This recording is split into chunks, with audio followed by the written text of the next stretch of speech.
वज़ीर-ए-आज़म ने पेट्रोलियम मसनूआत की कीमतों में कमी की मंजूरी दे दी है। ज़राए ये बताते हैं कि पेट्रोल की फी लीटर कीमत में 14 रुपए की मंजूरी दी गई है। डीजल फी लीटर 13 रुपए 50 पैसे सस्ता करने की मंजूरी दे दी गई। इस पर हम बात करेंगे डॉन न्यूज के रिपोर्टर ताहिर शरानी से। ताहिर, आप हमें बताइएगा कि अवाम को कितना रिलीफ दिया गया है और कब तक होगा ये रिलीफ?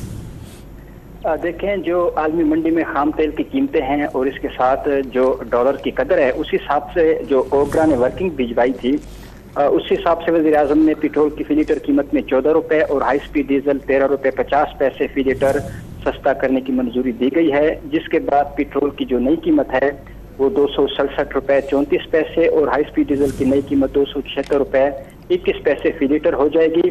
ताहम इस हवाले से वज़ारत खजाना की जानिब से थोड़ी देर बाद बाकायदा इसका ऐलान किया जाएगा और नई कीमतों का जो इतलाक है वो आज रात 12 बजे से होगा और आइंदा 15 रोज के लिए पेट्रोलियम मसनूआत की कीमतों में कमी की मंजूरी दी गई है। बहुत शुक्रिया ताहिर, आपने हमें अपडेट किया।